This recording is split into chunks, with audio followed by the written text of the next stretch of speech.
Saludos amigos de 3030, qué bueno que están con nosotros, gracias por su amable y gentil sintonía. Estamos ya en el primer programa de 3030 de abril y nos da mucho gusto que nos acompañen esta noche. Tenemos un programa sumamente variado, con temas de mucha actualidad, así que les ruego por favor toda su atención, porque vamos a abordar aquí en primera instancia el tema de lo que puede o no ocurrir y algunos detalles relacionados con la extradición del expresidente Juan Orlando Hernández. Es decir, pero ya desde el punto de vista de lo que puede ocurrir en el juicio, en la audiencia inicial y todos los detalles relacionados con eso.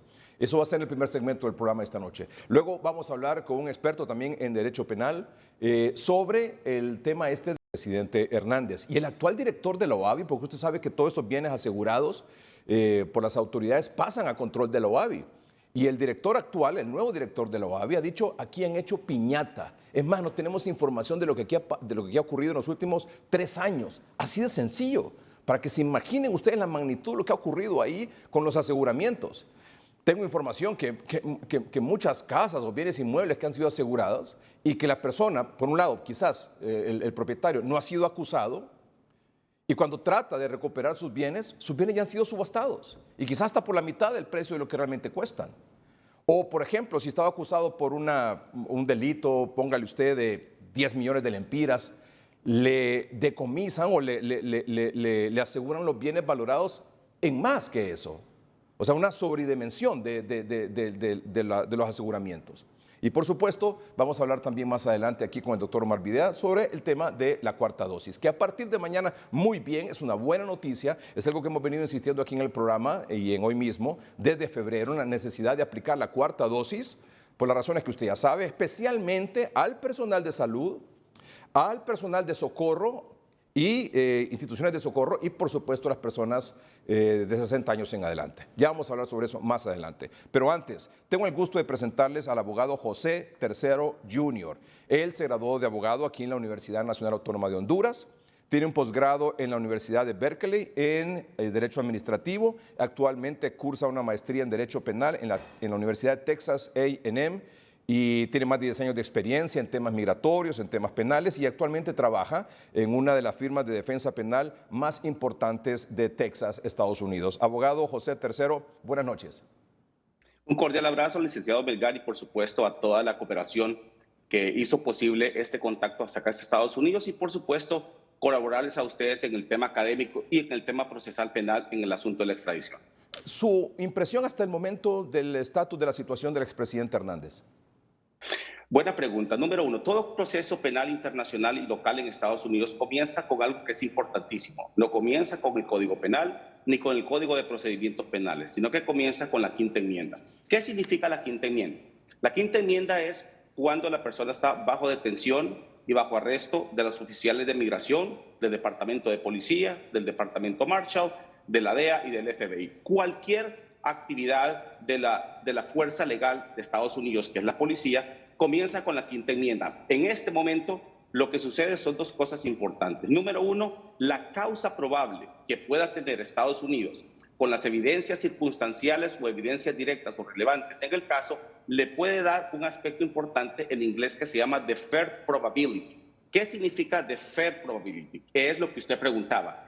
Es el balance que le da al juez para poder ordenar a través del famoso probable cause y extender una orden de arresto para un ciudadano, en este caso, que va a ser extraditado. Por lo tanto, su pregunta es importantísima. ¿Cómo comienza este proceso? ¿Para qué comienza? ¿Y cuáles son las cargas probativas que pueda tener Estados Unidos en este momento? Es a través del fair probability, pero la Quinta Enmienda juega un papel importantísimo. Bueno, en relación a este proceso que está todavía aquí en Honduras, ya sabe usted que el juez natural que conoció la solicitud de extradición concede la extradición, se presenta un primer recurso de apelación, se integra esta Corte de Apelación con los 15 magistrados de la Corte Suprema de Justicia. Esta Corte de Apelación, es decir, los 15 magistrados, procede la extradición, se presenta un nuevo recurso, en este caso de inconstitucionalidad, pero la sala actual de la sala constitucional, integrada por 5 magistrados, ya ellos dieron su opinión que procedía a la extradición, entonces llaman a otros 5 para que conozcan este nuevo recurso que se ha presentado. El presidente de la Corte Suprema de Justicia anunció que esa sala ad hoc, es decir, esta sala que se va a integrar solo para conocer esa solicitud, ese recurso de inconstitucionalidad, se va a integrar esta semana y muy probablemente esta semana resuelva. Así como ocurrió con estos recursos de apelación y luego este otro recurso de inconstitucionalidad, cuando solicitados en extradición los han presentado, luego que el juez natural le da vía libre o luz verde a esa extradición, todos esos recursos han sido rechazados, por lo cual todas las extradiciones o solicitudes de extradición hacia Estados Unidos han procedido. No se espera que cambie algo en relación a eso esta semana. Si esta semana, al final, no sé si miércoles, jueves o viernes, se llevará a cabo el proceso de extradición, eso estaría por confirmarse cuando finalmente esta sala ad hoc resuelva este recurso presentado por la defensa del expresidente Hernández. Pero una vez que se proceda a la entrega, ¿qué va a pasar? Buena pregunta. Primero, cuando se hace la transición física de las autoridades policiales hondureñas a las autoridades policiales de los Estados Unidos, llámese policía, la DEA, el FBI, el Marcha. Cuando Honduras habla, licenciado Melgar, sobre la DEA, son policías especializados, pero dentro del término constitucional norteamericano están amparados todos los procedimientos de arresto y detención bajo la cuarta enmienda. Al hacer la transición, puede ser en el aeropuerto o donde lo quieran hacer, entra en procedimiento a la cuarta enmienda norteamericana. Y número 2, lo más importante, que es muy difícil explicarlo en Honduras porque no han tenido la oportunidad de tener una relación entre el procedimiento constitucional, que en Estados Unidos es el procedimiento penal. La quinta enmienda entra automáticamente en función. ¿Cuál es la quinta enmienda? El procesado, la persona que ha sido acusada o la persona que ha sido en detención o en arresto americano, puede invocar la quinta enmienda al momento de ser transferido cuando las esposas se le quitan de parte de la autoridad hondureña. Esa acción que transfiere a la autoridad norteamericana y se le ponen las esposas norteamericanas y entra al avión, desde ahí la persona puede invocar la quinta enmienda, que es tomar silencio en cualquier pregunta y en cualquier consulta que tenga que hacer. La ley de Estados Unidos constitucional dice única y exclusivamente la persona tendrá que proveer el nombre, ni siquiera la identificación, sino que solamente su nombre. Por lo tanto, cuando es transferido a la autoridad americana, el licenciado Melgar, lo único que tiene que dar usted es su nombre. ¿Dónde será trasladado el expresidente Hernández? Buena pregunta. Dependiendo la aeronave donde venga, normalmente hace una escala en Miami o van directamente a Nueva York. Dependiendo el grado de dificultad que tengan, donde tengan que hacer el arresto y la detención, porque acuérdese usted que tiene que estar en territorio norteamericano para, número 1, leer los Miranda Rights, o sea, todos los derechos que tiene la persona detenida. Pero lo más importante es que si lo trasladan a la Florida, a Opa-locka o directamente a Nueva York, eso dependerá de las operaciones de la DEA, la operación del Marcha para poderlo traer. ¿Dónde estará detenido ahí en Nueva York? ¿En qué lugar exacto? Buena pregunta. Todos van directamente a lo que es, hay una cárcel de detención de la segundo distrito de Nueva York. Son cárceles de detención de 24 a 48 horas, para que mientras se hace el famoso pre-trial, antes de eso existe una audiencia de la fianza. Y en esa audiencia de la fianza, bajo la octava enmienda constitucional de Estados Unidos, cualquier persona detenida tiene derecho a presentar una fianza. ¿Qué cree que va a pasar? ¿Que va a proceder esa fianza o él va a estar detenido hasta que inicie el juicio? Buena pregunta. La causa probable se indica de dos maneras. Uno, cuáles son los testimonios, cuáles son las causas circunstanciales, cuáles son las evidencias relevantes para poder detener a la persona y que no tenga lo que se llama en inglés un flight risk. Ese flight risk lo prueba la Fiscalía de Estados Unidos, pero la defensa ya tiene que estar ahí presente cuando la persona se haga la presentación frente al juzgado. Por lo tanto, la fianza la puede conceder única y exclusivamente el juez con la carga probatoria que pueda tener la Fiscalía y la defensa. ¿Qué cree que va a pasar? Para mí creo que es una de las cosas más difíciles en el tema de lo que es la fianza. ¿Por qué? Porque la fianza va a ser más o menos de $1 millón para arriba. Muy complicado. O sea, el tema es si el juez va a respetar la octava enmienda constitucional. Y la carga probatoria, normalmente en este tipo de casos no los dejan salir, no porque no les den la fianza, sino porque es difícil pagar. Lo otro, ¿cuándo va a iniciar el juicio? El juicio comienza, tienen más o menos de 12 días a 22 días. 12 días a 14 días cuando la persona está dentro del centro de detención. En este caso, si no sale con la fianza, el juicio tiene que comenzar de entre los 12 a 14 días. Y si la persona es enviado en fianza, o sea que puede salir libremente, el juicio podrá comenzar dentro de los 22 días cuando la persona está fuera. ¿Es posible, como hemos visto en otros casos, que a solicitud de la defensa o de las partes, de la fiscalía, no sé, se pueda extender más el tiempo de inicio del juicio? Hay una moción, buena pregunta, hay una moción que se llama Motion to Continue en Estados Unidos. Entonces, dependiendo de la preparación de los fiscales y de la defensa podrá conectarse y decir, necesitamos una Motion to Continue. ¿Para qué? Para poder preparar la causa, para poder preparar la defensa. Y en el caso de la fiscalía, pueden decirle al juez y a la corte que ellos ya están preparados con las cargas que tienen. Entonces, es un balance. Primero hay que escoger el jurado. Segundo, si hay un juicio a través del jurado, entonces se hace la escogencia que en inglés se llama el voir dire. Si hay un juicio a través del juez, que es totalmente inaceptable para una defensa irse a un juicio con el juez solamente, entonces dependerá, licenciado Melgar, de la causa probatoria que tenga la fiscalía y la defensa. ¿Quién será el juez?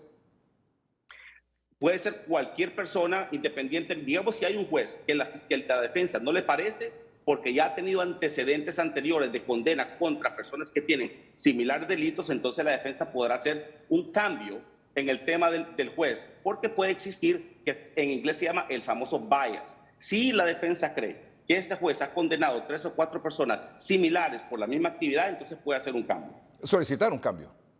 Solicitar un cambio. ¿Normalmente pegan esas solicitudes? ¿Se hacen los cambios? Buena pregunta. ¿Existe la posibilidad, lo permite la Constitución de Estados Unidos? Porque existe el famoso definición que se llama el fair probability. Esa definición le permite a la defensa conocer primero el famoso discovery, todas las evidencias que puedan tener la Fiscalía y el gobierno de Estados Unidos. Y dos, en la preparación de la defensa uno mira lo que es el juez. Si el juez está un poco y tiene actividades anteriores que no favorecen a lo que es la introducción de las evidencias, porque recuerde usted que el juez no es el que condena o no a la persona, sino que es el jurado, pero el juez permite la introducción de las evidencias. ¿Sabe usted quiénes van a integrar la defensa del expresidente?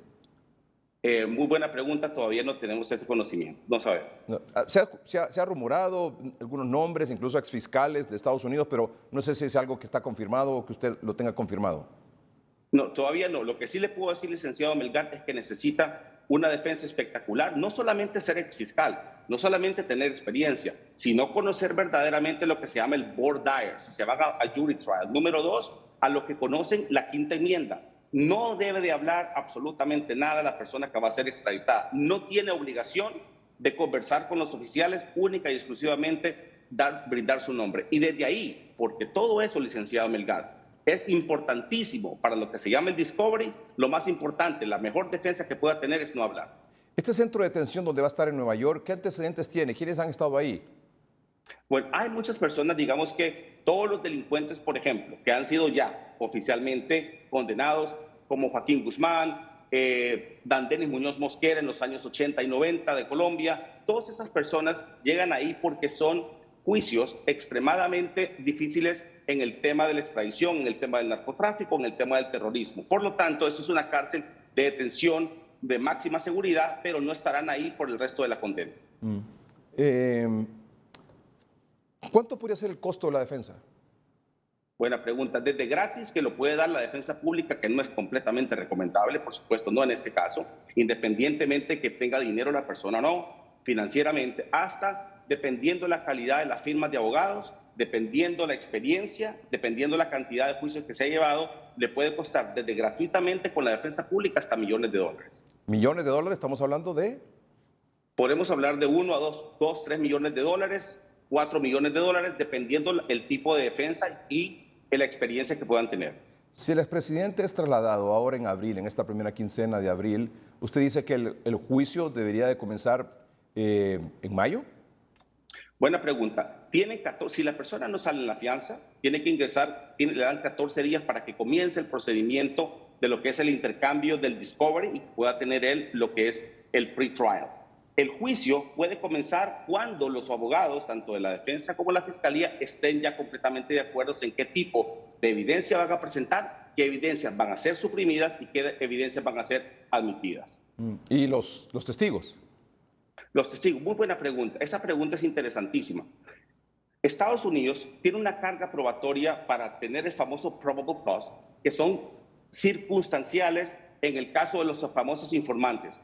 En el famoso caso de Spinelli versus Estados Unidos y de Aguilar versus Texas, la Corte Suprema de los Estados Unidos indicó dos cosas importantes en el famoso case law. Digo, en el caso de Spinelli, un informante que le diga a la DEA, a la policía, que una persona está traficando drogas a Estados Unidos de cualquier manera, esas cargas probatorias serán desestimadas o pueden ser desestimadas. Por lo tanto, la defensa tiene en este caso que tratar de desestimar la declaración de cualquier testigo, independientemente que sea condenado, que el testigo sea admitido en juicio, no importa el tipo de declaración o de afirmación, pero la defensa podrá desestimarlo de acuerdo al caso de Spinelli versus Estados Unidos.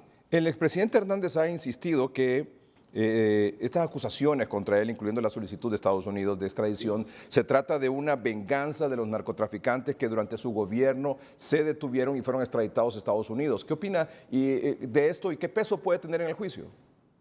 Excelente pregunta. La defensa y el comentario es un poco empírico desde el punto de vista procesal de él porque de pronto lo hace políticamente. Sin embargo, en la Carta Procesal Penal Constitucional de Estados Unidos, de pronto deberían de ser dos cosas. Uno, tomar silencio. Y número dos, esos informantes, en el caso de Aguilar versus Texas, la Corte Suprema de Estados Unidos dijo que todos los informantes, que en inglés se llama the tip informant, que le dan, digamos, una persona dice que una persona está traficando droga o está haciendo actividades ilícitas, ese caso de Spinelli versus Texas, que lo dijo el expresidente en este momento, que lo estaban acusando, son única y exclusivamente evidencias circunstanciales, son declaraciones de personas que sean testigos o que sean personas que hayan sido condenadas, no importa si la defensa sabe cómo desestimar y suprimir que la famosa motion to suppress. Esas declaraciones no entran directamente, porque no solamente basta, licenciado Melgar, en Estados Unidos con identificar la declaración, sino que se necesita hacer esa declaración admitida. Y la regla 14 de Estados Unidos le permite a la defensa que, independientemente que la persona dijo que hayan tenido relaciones ilícitas, esa evidencia tiene que ser admitida. ¿Cuánto tiempo puede durar el juicio, cree usted? Muy buena pregunta. Si las cargas procesales en contra de una persona son muchas y el discovery es desfavorable en cierta medida, porque en inglés no existe el porcentaje, en el derecho constitucional no hay porcentaje, no es 70% culpable o 40%, sino que en inglés se llama likely, most likely, less likely, o sea, no existe porcentaje. Si las cargas procesales son muy fuertes en contra de una persona, de pronto entrará lo que se llama el famoso plea bargain y podrá finalizar el juicio en 6 meses. Si existe una buena defensa y esas declaraciones de las personas que dicen que vieron a un individuo haciendo actividades ilícitas, pero que no existen evidencias materiales y que no entran directamente en la carga contra la persona, el juicio podrá llevarse de 1 año hasta 3 años o más. En el caso que sea condenado, ¿dónde será trasladado? Buena pregunta. Existen varias penitenciarías, por ejemplo, ADX en Florence, Colorado, donde están el Luna Bomber, ¿se acuerdan ustedes de Timothy McVeigh? Estaba Dandenis Muñoz Mosquera de Colombia, todas esas personas que cometieron actos terroristas en el famoso avión de Avianca de 1989 están en ADX Florence, Colorado. Y hay una penitenciaría en Pensilvania que es una de las más famosas y más fuertes. Eso va a depender de la localidad, de la aceptabilidad, si existe espacio físico para esa persona o si existe disponibilidad para él. Y una vez, una vez en este centro de detención, previo al juicio, luego durante el juicio y luego si es condenado y si es trasladado a uno de estos centros penitenciarios, ¿hay contacto con la familia? Buena pregunta. Si lo permite el juez y lo permite el oficial de probación y el parole officer, porque va a tener un oficial interno, entonces sí podrá tener algunos contactos con los familiares o con sus abogados. Pero eso dependerá única y exclusivamente de la defensa. ¿Por qué? Importantísimo, licenciado Melgar, es que mucha gente no le pone atención. El contacto, mientras en un juicio de estos, antes del pre-trial, el contacto familiar debe ser mínimo. ¿Y por qué? Porque toda conversación que usted tenga, tanto escrita, telefónicamente, como de frente, de face to face, como se llama, todo eso queda grabado dentro de la fiscalía. Y es completamente, en mi opinión, inaceptable por ahora que los familiares lo visiten porque toda conversación está grabada y se puede ser utilizada contra el detenido. ¿Y esta comunicación o este contacto es a través de un vidrio o es personal? Buena pregunta. Tenemos experiencia aquí en las cárceles de Dallas de ir casi todos los días a los centros de detenciones por centros penales y es un vidrio en donde usted abre una puerta, puede tener el teléfono o se abre una ventanilla en la parte de abajo para pasar documentos donde el detenido puede hacer la firma o puede hacer confesiones o puede hacer declaraciones a sus abogados. Así que lo puede hacer a través de un teléfono o se abre una ventanilla en la parte de abajo dependiendo cómo esté acondicionada la cárcel, y esa experiencia la tenemos nosotros casi todos los días. Pero sí es importantísimo, licenciado Melgar, que los familiares en este momento no tengan ninguna comunicación con la persona. Ya en esas circunstancias. Seguro. ¿El jurado? ¿Quién va a ser el jurado? ¿Cómo se va a enterar ese jurado? Buena pregunta. Hay un procedimiento que se llama voir dire. Yo escuché anteriormente que una persona estaba explicando en Honduras cómo se hace la selección del jurado. La selección del jurado no es una selección del jurado, es una estrategia cuando usted juega damero. Y es una estrategia muy importante porque cada uno de los abogados, la defensa y la fiscalía, tiene derecho a 12 eliminaciones. Por ejemplo, si usted nomina a la persona A, pero la defensa no le parece, entonces la defensa puede contrarrestar y se elimina esa persona. Si la defensa tiene a favor a la persona B, entonces la fiscalía puede decir que tampoco le parece los comentarios de ellos. Por lo tanto, dependiendo las reglas de cada una de las cortes, las personas tienen entre 10 y 16, rechazos para cada uno de ellos. Puede ser, puede tener puede ser condenado o puede ser absuelto. En el caso que sea condenado, ¿a qué tipo de condena se enfrentaría? Buena pregunta. Estos tipos de delitos, como son felonías federales, pueden llevar, dependiendo del tipo de delito, si es uno, si son dos, si son tres. En inglés se llama, una frase se llama enhancement. ¿Quién condena? Ahí, ¿quién sentencia? Ahí sí es el juez el que sentencia. Pero el juez sentencia no solamente en base al juez, porque Honduras está un poco confundido en el juez. El juez no tiene nada que ver, absolutamente nada que ver en la decisión de la sentencia. ¿De dónde depende eso? Depende de lo que se llama el pre-sentence report. ¿Quién hace el pre-sentence report? Lo hace el oficial de probación con todas las cargas y, por supuesto, la conversación que tenga con la persona condenada. Una vez que el pre-sentence report se le entrega al juez, y el juez entonces, con esa carga, con esa entrevista y con todas las evidencias que le presentan, empieza él a hacer un razonamiento de lo que puede ser la sentencia, que puede ser de 20 años hasta cadena perpetua. ¿Por cada delito?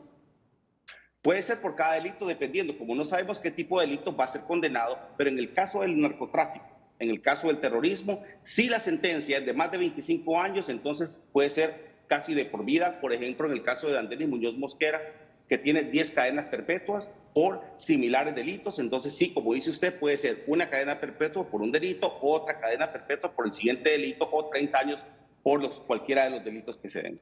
Abogado, estamos prácticamente en la recta final ya de esta situación, de este pedido de extradición del expresidente Hernández. Le decía que esta semana el presidente de la Corte Suprema de Justicia anunció que mañana lunes se va a integrar esta sala constitucional ad hoc para resolver ese recurso de inconstitucionalidad.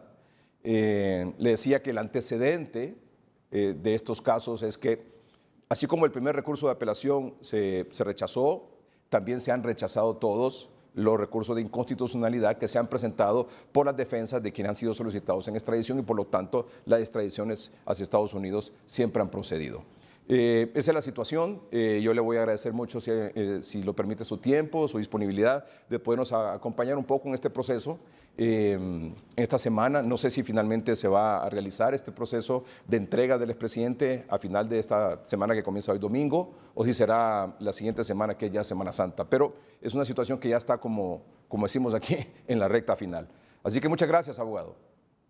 Un abrazo, licenciado Melgar, y por supuesto a toda la amable audiencia de su canal 3030 y por supuesto a la Conexión Internacional. Y recuerde lo más importante en esto: la quinta enmienda, tomar silencio. Y número 2, la única obligación que tiene una persona detenida en Estados Unidos, tanto por la policía, por la DEA, por el FBI, es brindar el nombre, y eso es todo lo que constitucionalmente debe hacer.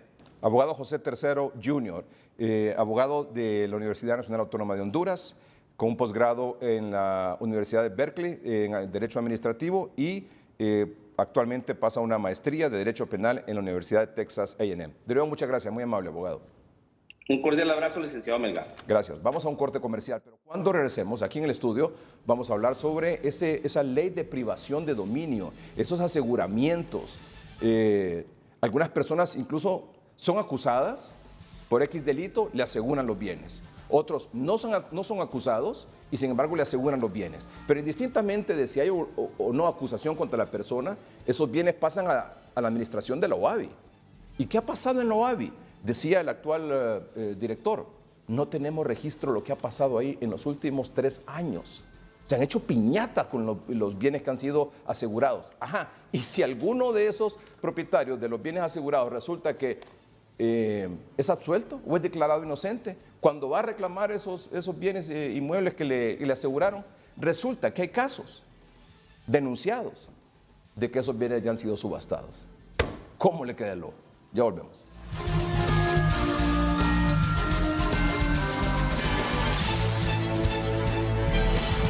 Estás viendo. El abogado Raúl Suazo, gracias por estar con nosotros, abogado, experto en Derecho Penal. ¿Cómo está, abogado? Muy bien, está bien, muy bien. Gracias por invitarme una vez más a este programa. Siempre es un placer poder informarle al pueblo hondureño de los temas de acontecer nacional.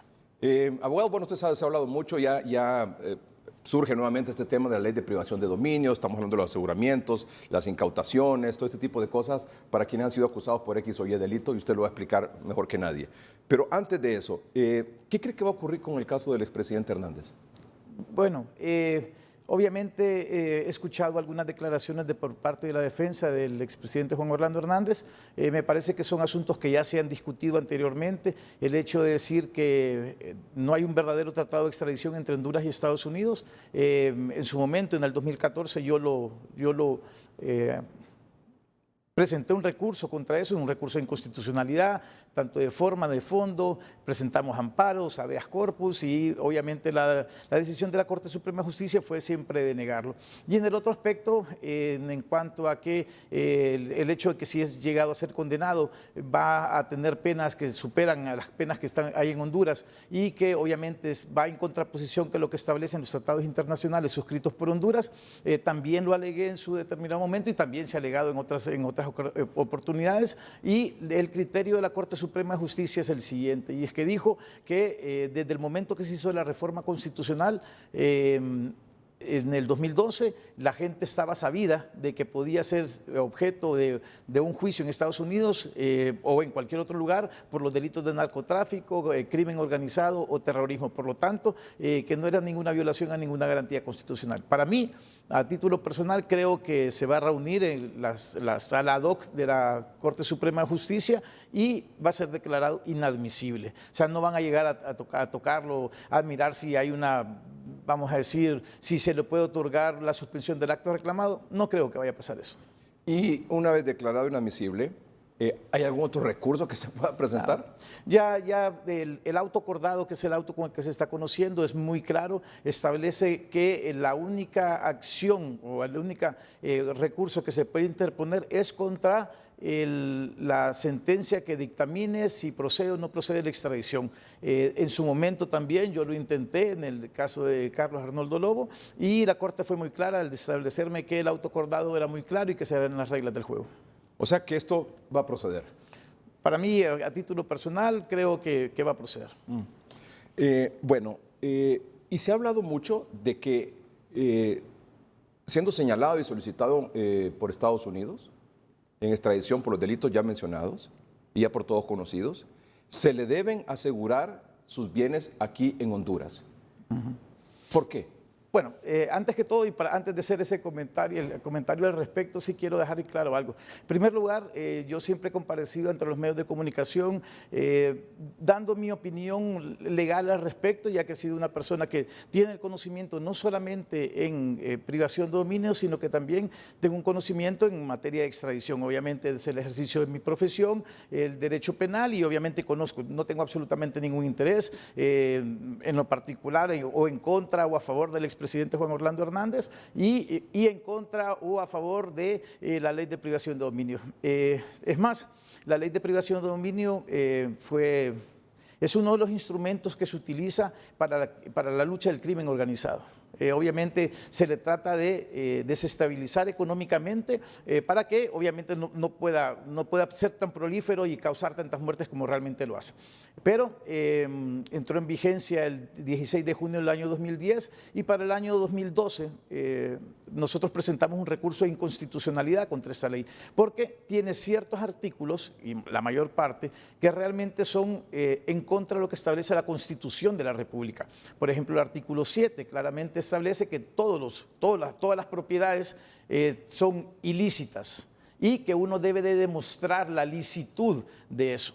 En contraposición, obviamente, lo que establece la Constitución de la República, que establece que la buena fe se presume. Entonces, explíquenos eso, por favor, porque estoy seguro que los abogados y los entendidos en eso entienden claramente a lo que usted se refiere. Pero cuando usted dice que todos los bienes son ilícitos, es decir, pueden acusar a una persona, por decir algo, por un delito que cometió, estamos en el año pasado, en 2021, y le pueden asegurar bienes que obtuvo o que heredó o que le regalaron en 2010. Sí.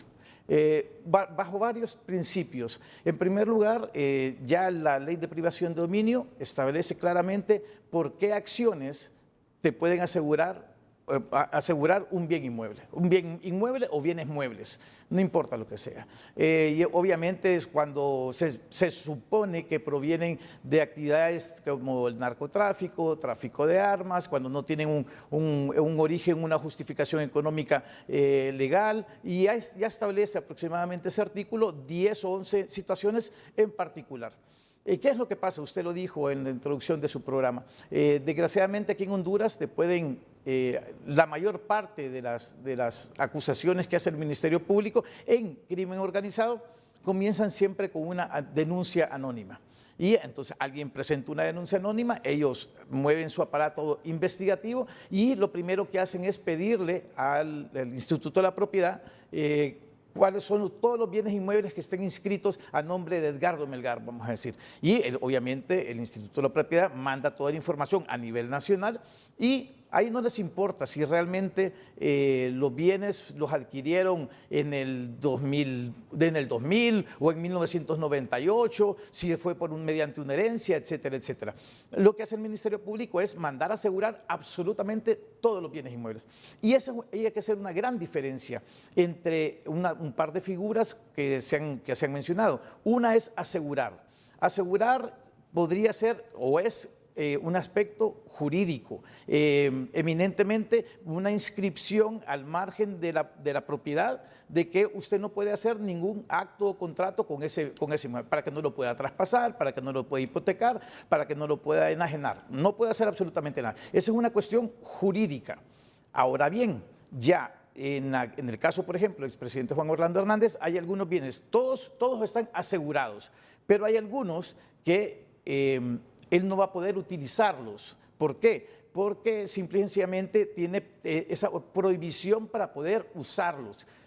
La diferencia es de que en Honduras y en todos los procesos que han habido de aseguramientos y de medidas cautelares que se han hecho, todos han sido, te despojan absolutamente del dominio de la cosa. Hay mucha gente, casualmente en un caso muy famoso, hace un par de semanas, había una familia, una madre y una hija, y fueron despojadas, le dieron 30 días para poder irse de ese lugar. Entonces, obviamente, el problema es si la ley se aplica para unos sí y para otros no. Pero en el caso del expresidente Hernández, ¿es correcto esto de la privación del aseguramiento de sus bienes?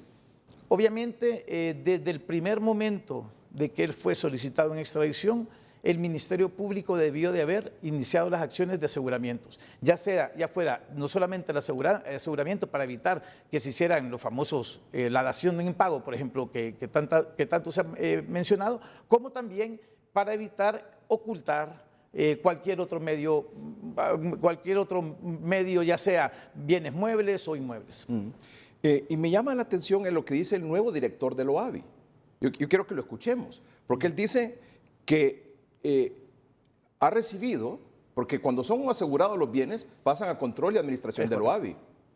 Pero el punto es que no tiene información de lo que ha recibido, de lo que ha pasado, de lo que han hecho con esos bienes en los últimos 3 años? Bueno, yo recuerdo, por ejemplo, en el caso de Carlos Arnoldo Lobo, fueron aproximadamente como 250 millones de lempiras solamente en bienes. En la operación de Avalancha, que es 1, 2 y 3, que contra una de las maras, se incautaron solamente en efectivo más de 1.000 millones de lempiras. Está también Operación Perseo, está la operación de Freddy Mármol, etcétera, etcétera. Ahí se agarra tanto dinero en efectivo como bienes muebles y bienes inmuebles.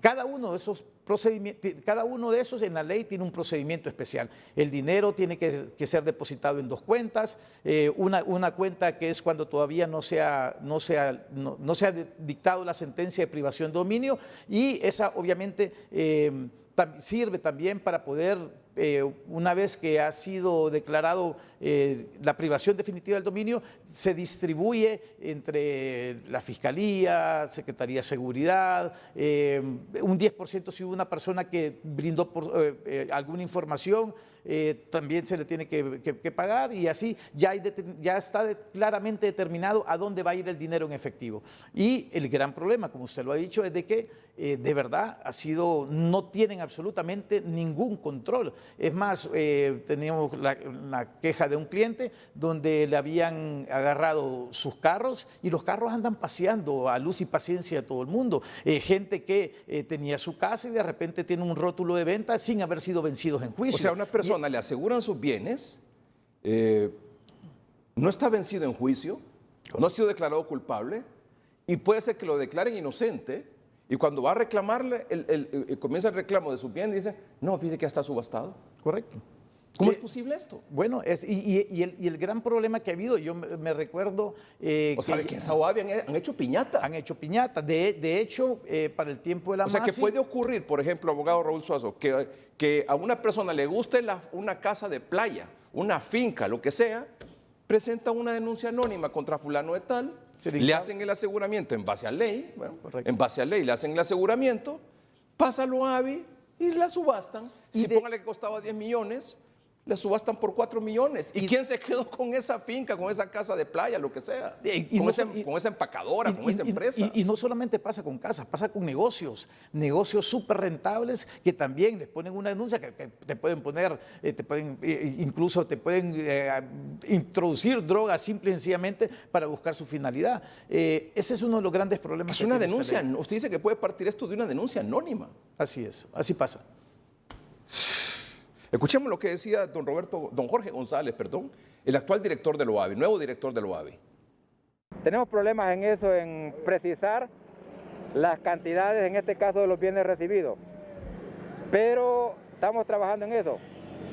Tenemos información que aparentemente 3 años de información virtual e información física desapareció de las oficinas. Entonces, eso por el momento lo tenemos así, vamos a darle seguimiento a ver si eso se concretiza en términos de que sí hubo ese daño a la institución. ¿Y los expedientes de Juan Orlando Hernández, cómo está la situación con la subasta? Yo informaba en un medio de comunicación de que habíamos encontrado 21 expedientes de una venta directa ordenada por el expresidente Juan Orlando Hernández. Procedimiento que, si lo relacionamos con la ley, dice lo contrario. Entonces, desde ese punto de vista, considero que es un procedimiento inadecuado. Vamos a hacer la denuncia correspondiente al respecto. ¿Qué tipo de bienes son? Son varios, vehículos, casas, enseres domésticos y otros. Abogado, ¿qué otras irregularidades ha encontrado usted hasta el momento en su administración derivado a los expedientes que usted ha conocido? Bueno, hay varias cosas. Podemos mencionar que estamos rastreándolo, ¿verdad? Nada concluyente por el momento. Digamos, una inadecuada administración de las empresas que se han recibido. Estamos hablando de 186 empresas que están registradas, que se ha recibido la institución, empresas productivas. Tenemos 43 de ellas en actividad, o sea que están funcionando. El resto aparentemente desaparecieron, pero de estas 43 hay varias de ellas, un buen porcentaje alto, que van a la baja como tal. Entonces vamos a hacer un esfuerzo para ver qué podemos hacer ahí. También Sabemos de que hay personas particulares que de repente nada han tenido que ver con la institución, que tienen bienes que en forma inadecuada se les ha proporcionado. Y ahí salen involucrados varias personas, que por el momento nos reservamos los nombres. 3 años, no tienen información física ni virtual, desapareció. Bueno, y una de las cosas, ya la ley de privación de dominio claramente establece cuál es el mecanismo para, por ejemplo, para poder vender un bien inmueble. Incluso participa el fiscal general de la República. Y obviamente esta información que está dando en este momento el director de la OAVI es sumamente peligrosa. Dice 186, nos pasaron 186 empresas, me imagino que de las aseguradas, 43 están operando y las demás no sabemos nada de eso. Claro, claro. Y eso es lo que pasa. Usted decía, o sea, le aseguran una empresa, la persona está en el juicio, puede ser que esté acusada, al final puede ser que no esté acusada incluso, pero como está en investigación, son medidas de aseguramiento, la persona puede ser no acusada, la persona puede ser acusada y absuelta, y resulta que le vendieron sus bienes, se los subastaron. ¿La ley permite eso? La ley establece un procedimiento que se debe hacer, por ejemplo, las cosas que se pueden vender. ¿La ley permite eso, sí o no? Las cosas fungibles, sí. Una cosa fungible es algo que puede perecer. Algo que se puede, por ejemplo, un animal, por ejemplo, etcétera, etcétera. Café o algo que pueda ser perecedero, que puede morir. Pero en el caso de los bienes inmuebles, por ejemplo, o de sociedades mercantiles, obviamente no se puede hacer. Se pueden dar en administración, por ejemplo. Pero una cosa es darle en administración y otra cosa es subastarla. Es correcto. Y ese es el gran problema. Eso ha pasado. Eso ha pasado. Y sí, y tal como lo está diciendo él, sin hacer el procedimiento correspondiente. Por lo tanto, estas personas han incurrido en un delito. Ahora, ocurre también que puede ser que la persona al final sea vencida en juicio. Y entonces todo eso que se le aseguró queda incautado y ya pasa a manos del Estado y el Estado sabe lo que va a hacer con eso. O sea, ese es el otro escenario. Pero está el escenario de que va a juicio, lo absuelven y tiene que recuperar sus cosas. Claro. Y el recuperar sus cosas, ¿cuánto tiempo lleva? No nos vayamos muy lejos. El caso de los Rosenthal, por ejemplo. En el caso de los Rosenthal ya está dicho que tienen que devolverle absolutamente todos los bienes inmuebles de él. Todo lo que le quitaron. Y eso es una demanda inminente que tiene el Estado de Honduras. Y otra cosa que usted dijo, la licitud. ¿Quién debe probar la licitud de los bienes adquiridos? Tiene que probarlo a quien están acusando, o sea, o el ente acusador. Esa es una de las razones por las cuales está establecido, obviamente, en esta ley de privación de dominio, que ellos establecen que todos los bienes son ilícitos y que uno debe de probarlos. El Ministerio Público no tiene que hacer absolutamente nada. ¿Por qué? Porque entonces, si no, ellos se basan bajo un fundamento que es el no tener una justificación económica legal para haber adquirido ese inmueble. Es decir, pero el punto es, no es que le tienen que probar a usted que usted hizo o que la persona compró eso de manera en contra de lo que establece la Constitución de la República, uno debe de probar de que la forma que adquirió ese inmueble es una forma legal y que no proviene de algún delito. Pero ¿qué es lo que pasa? Esta misma ley de privación de dominio establece que si a usted lo condenan, por ejemplo, que usted tuvo ganancias por el narcotráfico por 50 millones de lempiras y no le pueden asegurar los 50 millones de lempiras, le van a agarrar bienes que sean equivalentes, así lo dice, aunque esos bienes equivalentes hayan sido adquiridos lícitamente. Y no necesariamente hacen el aseguramiento por valor de 50 millones, para seguir con su ejemplo. Así es. ¿Puede ser un aseguramiento que implique valores de 100 millones? Es correcto. Pueden agarrarle absolutamente todo. Aunque esa casa, aunque esa empresa venga de la familia, venga de tantas generaciones y toda la cosa, vamos a ver, vamos a hacer una persona, por ejemplo, que es, por ejemplo, condenada en Honduras por tráfico de drogas, por ejemplo, y que lo encontraron con 1 kilo de marihuana, por ejemplo, o con 1 kilo de coca, vamos a decir, y que eso tiene un precio de, vamos a decir, que se llevó $250,000, 5 millones de lempiras, por decir así. Obviamente podrían interponerle una acción de privación de dominio de sus bienes y debería ser de conformidad con la condena, pero si él tiene más bienes, se fueron. ¿Y esos aseguramientos son solo para temas de narcotráfico, lavado de activos y eso? Ya el artículo 11 de la ley establece claramente cuáles son los motivos y establece que son 10. Dice, cuando se trate de bienes o productos que no tengan causa o justificación legal, que sean instrumentos o ganancias que provengan del narcotráfico, de actividades ilícitas destinadas, vamos a ver, bienes y productos o ganancias de que se trate provengan de la enajenación o permuta de otros que tengan su origen directa o indirectamente de actividades ilícitas, y ahí anuncia aproximadamente 10 casos en los cuales puede ser una persona. No solo narcotráfico. No solamente narcotráfico. Y otra cuestión, si por ejemplo usted vendió un carro, lo acusan a usted por X y dentro del aseguramiento dicen ese carro lo vamos a asegurar también, permítame, pero ese carro usted lo vendió, ¿se lo quitan al nuevo dueño? Se lo quitan al nuevo dueño y el nuevo dueño tiene que demostrar que es un poseedor de buena fe. Así lo establece claramente, pero también es un problema, porque obviamente estos carros se supone que deberían, muchos andan circulando o muchos son entregados, por ejemplo, a ministerios, por ejemplo, a secretarías, y ya la ley establece que para poder otorgarlo tiene que firmarse un contrato, etcétera, etcétera. Me llamó la atención, ahora en febrero, el expresidente Manuel Zelaya, el expresidente Zelaya, ahora en febrero, de una declaración, porque le preguntaron algo que tiene que ver con esto, y escuchemos lo que dijo el expresidente Zelaya. Si aquel que fue denunciado, que fue procesado y que estuvo respondiendo ante una acusación, sale inocente, fíjese bien, si sale inocente, el Estado no tiene por qué devolverle ni los bienes que le quitó. Imagínense las leyes que han hecho aquí durante los últimos 12 años, violatorias totalmente a nuestros derechos como ciudadanos. Yo he escuchado a la presidenta cuando ha dicho hay que cambiar las leyes otra vez para volver al Estado garantista de los derechos de los ciudadanos y para que el Estado deje de abusar arbitrariamente, porque tiene el monopolio de la fuerza, de los derechos de todos los hondureños y hondureñas que viven en este país.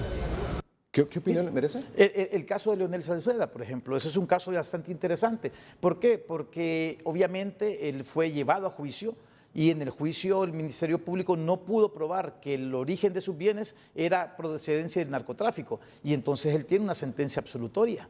Y con esa sentencia absolutoria, obviamente tiene que pasar después por un trámite, por un recurso, que seguramente lo va a impugnar el Ministerio Público. Pero una vez que quede firme, él debe de solicitar que se le devuelvan todos sus bienes, y es muy probable que todos sus bienes estén mal administrados, se hayan perdido o inclusive podrían haberlos hasta vendido. ¿A eso es lo que se refiere el expresidente Zelaya cuando habla de abuso? Claro. Claro, y es un abuso desmedido, y tal y como lo ha dicho ya el actual director, no se tiene absolutamente ningún registro. Y es más, cuando llegan los fiscales y la oficina administradora de bienes incautados a los lugares en particular, llegan solos. Por lo tanto, hay muchas cosas que se pierden también. O sea, no solamente dinero, sino que también joyas, etcétera, etcétera. Sí. En marzo de 2018, el Congreso Nacional aprobó reformas, más o menos en el sentido, para evitar todo este tipo de abusos, a lo cual usted hace referencia, aprobó reformas a esa ley de privación de dominio en marzo de 2018. Fue vetado. Y fue vetado por el expresidente Hernández porque, bajo el argumento de que eso limitaba la lucha contra la corrupción. ¿Usted cree que reformar esta ley por los abusos y estas cosas que usted ha mencionado limita la lucha contra la corrupción? ¿Limitaría la lucha contra la corrupción? Es que el gran problema yo creo que está en las personas que están manejando la OAVI, en la aplicación de la misma ley, pero obviamente yo siempre pienso que es inconstitucional.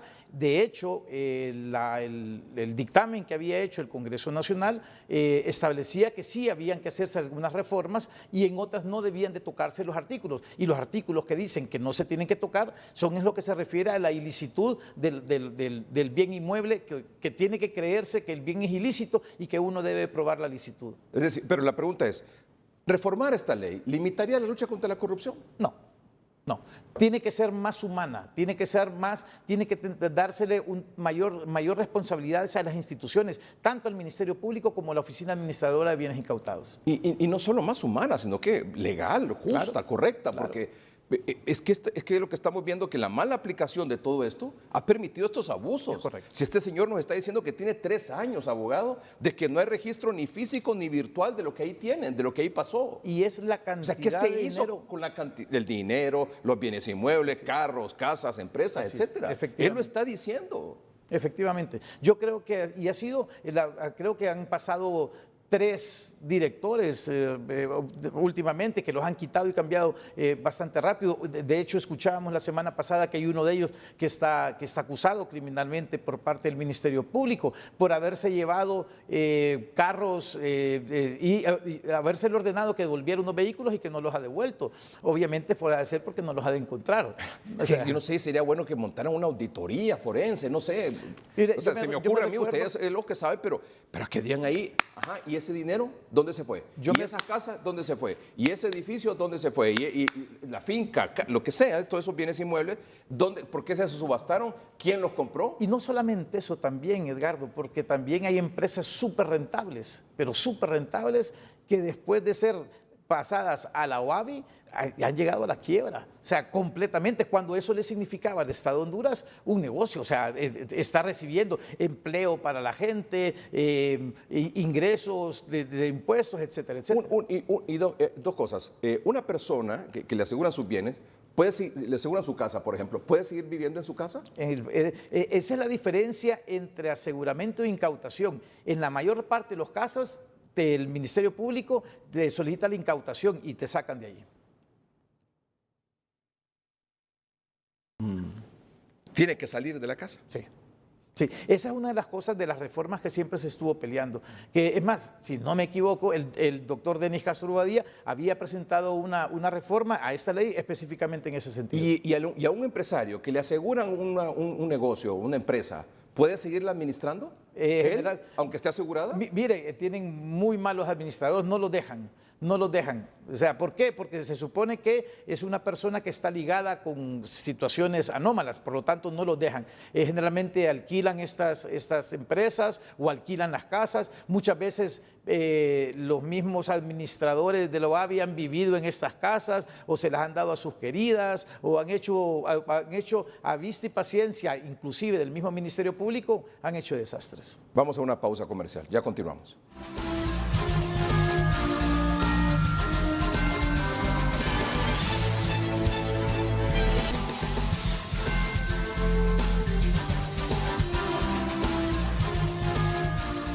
Abogado Raúl Suazo, sobre esa ley de privación de dominio, entiendo que cuando se aprobó, bueno, fue en 2010, luego se presentó en 2010, bueno, se aprobaron algunas reformas, como le hemos mencionado, en marzo de 2018, luego el presidente Hernández vetó esas reformas, y luego creo que la Corte Suprema de Justicia emitió una opinión sobre esa ley, o sobre esas reformas. Sí. ¿Cuál fue la opinión de la Corte? Bueno, realmente hay que a poner en conocimiento, esta ley de privación de dominio es una copia al carbón de la ley de la que era la ley de privación de dominio en Colombia.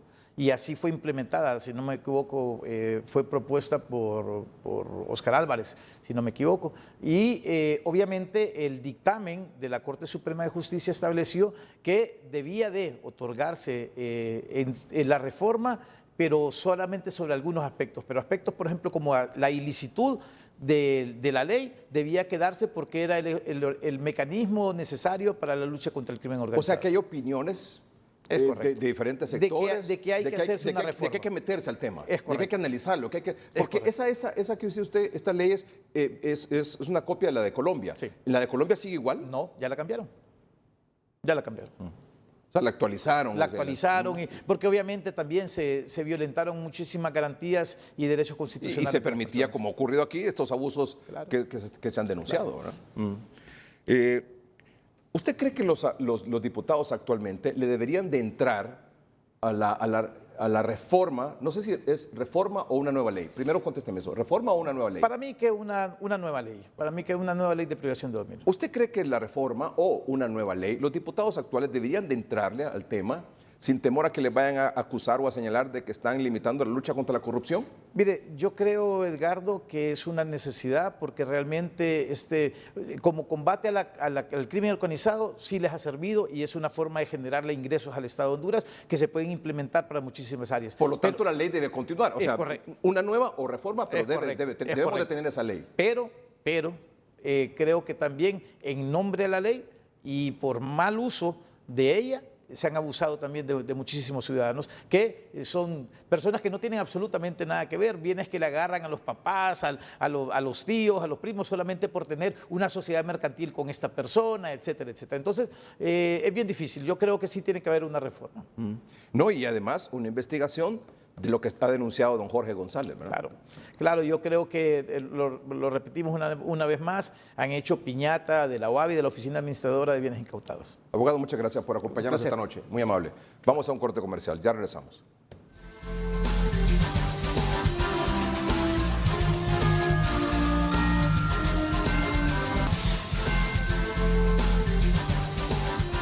Buenas noches, doctor Omar Videa, ¿cómo está? Muy buenas noches, licenciado Edgardo Belgar y a su teleaudiencia. Mire, perdón, aquí, cuarta dosis. Finalmente se logró, doctor Videa, muy bien. La Secretaría de Salud ha escuchado este clamor, bueno, y no solo el clamor aquí de los expertos, sino que además por lo que viene. Y es una decisión correcta, acertada, prudente, porque viene esa subvariante BA.2 que ya es responsable del 50% o más de los contagios en Estados Unidos. Se transmite mucho más fácil y mucho más rápido que las variantes anteriores. El personal de salud, el personal de socorro, los adultos mayores ya tienen más de 3-4 meses de haberse aplicado la tercera dosis, los que responsablemente lo hicieron. Y después de esos 3-4 meses, esa protección vía vacuna disminuye y necesitamos reforzar esa protección. Doctor Omar Videa, su reacción.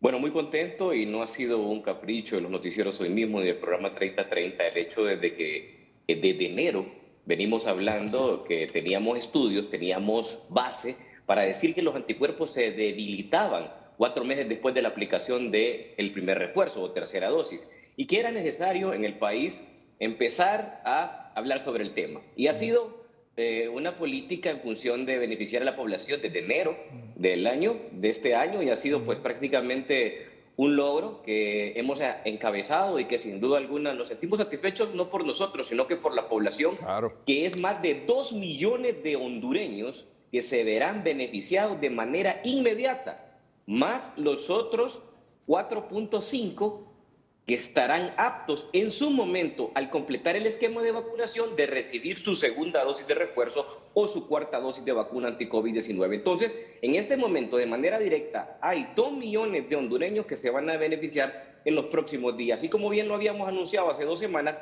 esperábamos que iniciando el mes de abril se diera la aprobación y vea usted qué buena noticia, el 1 de abril aprobada la vacuna de refuerzo, segundo refuerzo anti-COVID-19 en Honduras. Doctor Videa y amables televidentes, por favor, siempre les hemos solicitado que se vacune, por favor, que lleve a su familia a vacunar, a sus niños a vacunar, a sus padres, a sus abuelos, a sus tíos, a sus amigos, a sus compañeros de trabajo. Asegúrense que estén vacunados. Es la mejor defensa contra el virus.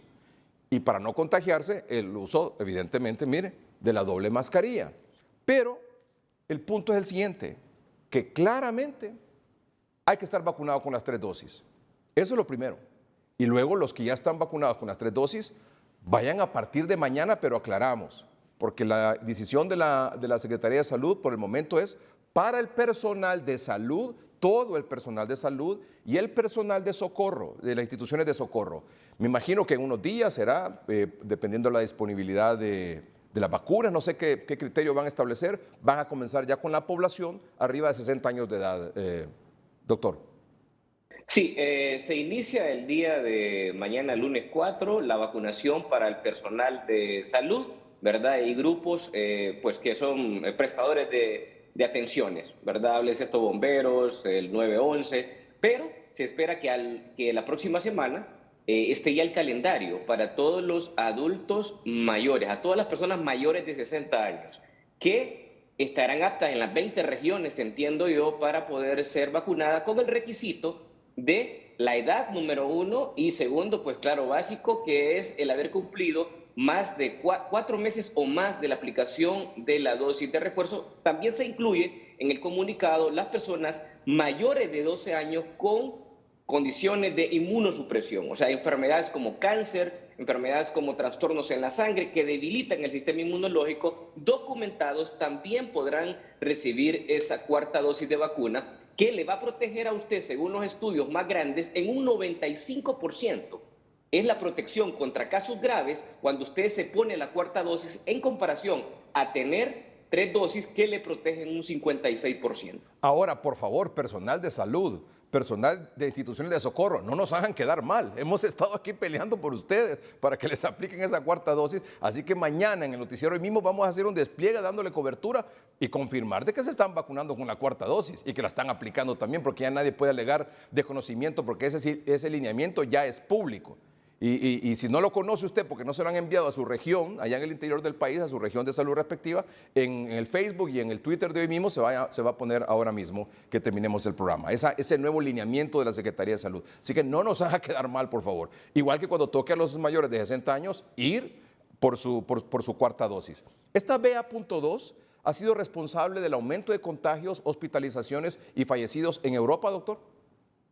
Sí, correcto. Es la principal variante y también en Asia, Europa y Asia, se ven involucrados países como Alemania, como países como también se puede ver en Corea del Sur, en China, que todavía se siguen, el día de hoy se reportaron más de 13,000 contagios que está teniendo estos brotes, ¿verdad? Y también, aparte de BA.2, hay que anunciarle a la población una lastimosa mala noticia porque también la OMS el día de ayer ha publicado una nueva variante de estudio, que es la variante XE. Es una combinación de BA.1, que es la variante Omicron original, con BA.2. Se descubrió en Reino Unido y ahora ya se está haciendo estudios mayores porque esta tiene la capacidad de transmitir hasta en un 10% más el virus en función a la BA.2, que es 30% más que la variante Omicron original. O sea, eso es lo nuevo de lo que ha acontecido en las últimas horas en relación a los estudios. Esto no va a parar. Lo que lo puede parar es vacunación y el uso responsable de las medidas de bioseguridad. Aquí le tengo la información, mire, doctor. Si lo enfocamos aquí, por favor. Muy bien. Una nueva variante recombinante de Omicron podría ser la cepa de COVID más transmisible hasta la fecha. La OMS ha detectado una nueva variante recombinante de COVID que podría ser más transmisible que la BA.2 de Omicron, la más contagiosa hasta el momento. Una razón más para que usted vaya por sus 3 dosis, por favor, y cuando yo le toque, su cuarta dosis. Ya volvemos.